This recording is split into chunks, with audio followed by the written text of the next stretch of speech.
YouTube again.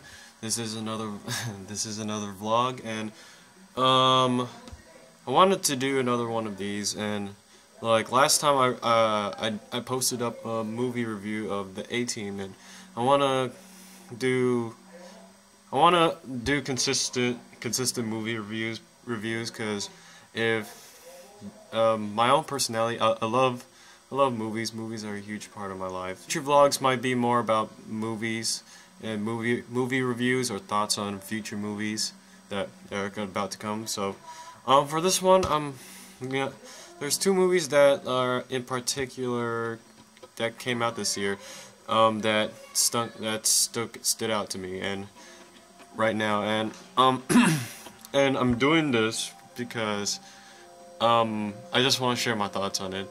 And the two movies are Percy Jackson and the Lightning Thief and Toy Story 3. And the reason why I want to talk about them is because both of them are the two polar opposites of the movies that I've seen this year. Because so far, Toy Story 3 is the best movie I've seen this year, and Percy Jackson is by far the worst I've seen this year. And I'll talk about Toy Story 3 later, but I'm gonna go into Percy Jackson, and gosh, I mean, I don't even know. Percy Jackson was just horrible. It's just the most it's not loathsome. It's just one of the most annoying movies I've seen in a long time.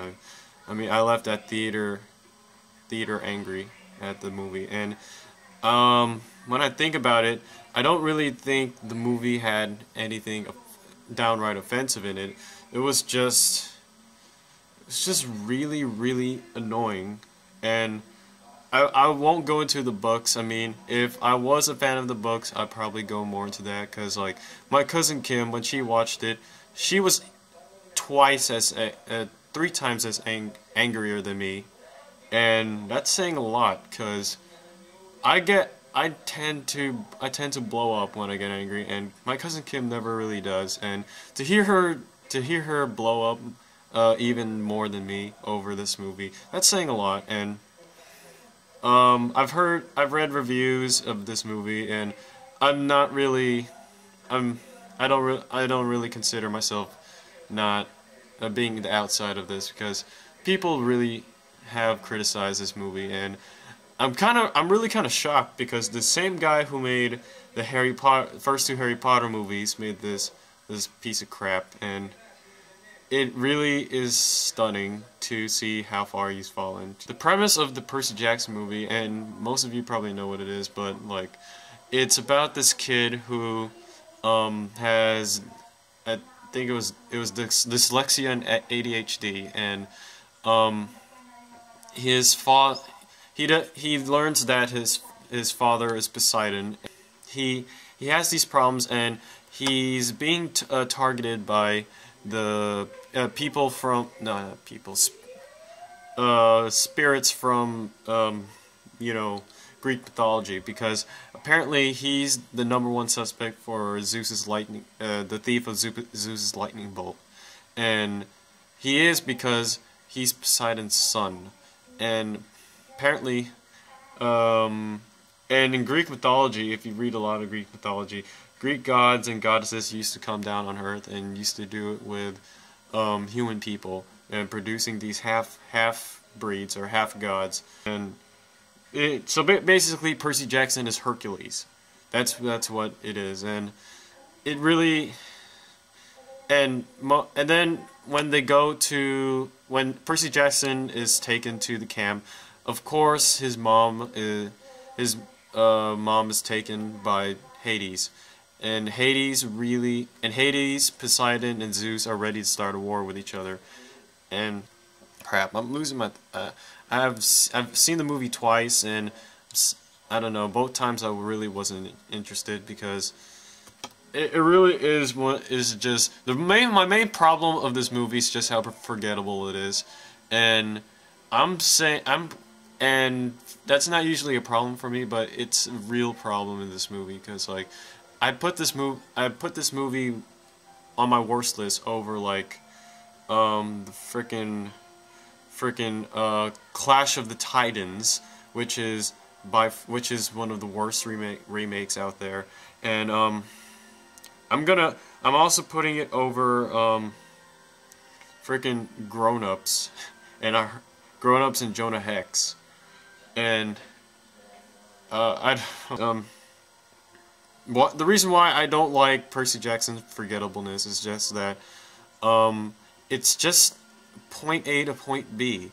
As soon as Percy Jackson's mom is taken prisoner by Hades, what the rest of the movie is it's like an episode of Dora where they would have a map, and the map shows places where these gems that once they get all three of them, there's three of them. Once they get all three of them, they'll go to the underworld, grab his mom, and then they would use the gems to go back to the surface. But I mean, that's my main problem in the movie. It's a point A to point B movie, and it's as forgettable as it gets. I mean, like, honestly, in the movie you can put the Dora music to it.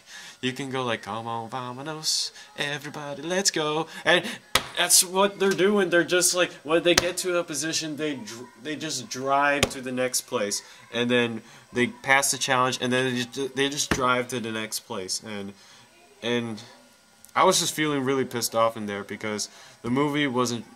It was just one of those kinds of nothing movies that, like, once you watch it, you're not really being entertained, and you're not really watching anything substantial. It's just, I mean, movies like, okay, Alice in Wonderland, I didn't like it because, like, it was just really surreal, and it really hurt in my eyes to see things that were put on the film, because I saw things that weren't, I think, should never be put on film. But you know what? At least that movie was memorable. Unlike fucking Percy Jackson. Percy Jackson is like, his character, the character Percy Jackson himself is just really, he's an annoying whiny brat. I mean, I compared him to like Michael Cera, if Michael Cera wasn't likable, and if you want to take it even farther, he was like Anakin Skywalker from the Star Wars prequels, and like, all he did in the movie was whine and complain, and even when he saved the day, he was whining and complaining, and honestly, I just wanted to slap him when in the theater. And the rest of the cast was Grover, the guy who played Al Pacino in Tropic Thunder. He was in there, and he was irritating as hell. I mean, he wasn't funny, he was just annoying. And character he plays a half goat, half man, half goat. So you have to fit in goat jokes that aren't funny. Like they would have a scene where he's like hypnotized, and then he's having like a pedicure on his goat nails. I mean, that's not funny. That's just whatever. That's not even clever. I mean, I think that's been done already. The girl in there was also pretty forgettable. I mean, like, as a character, she didn't really do anything. I mean, they had so much potential for this character to, like, what she is in this movie is that she is like, she's the daughter of a goddess who hates Poseidon, and you would think that there would be some animosity between them, and there is, but like, it really doesn't go into it. It's just, there's this one scene where all she says is, our parents didn't like each other. And then for the rest of the movie, they just forget it. It's just, it's one of the most wasted plot elements in there. It's like, at the end of the movie, I was pissed off because I really was just expecting something to come out of this. What else? And as a character, she really wasn't, she didn't have anything unique that much. I mean, she was like a warrior who was training ever since, and, you know, That's it. That's the only like character trait she's actually ever given in the movie.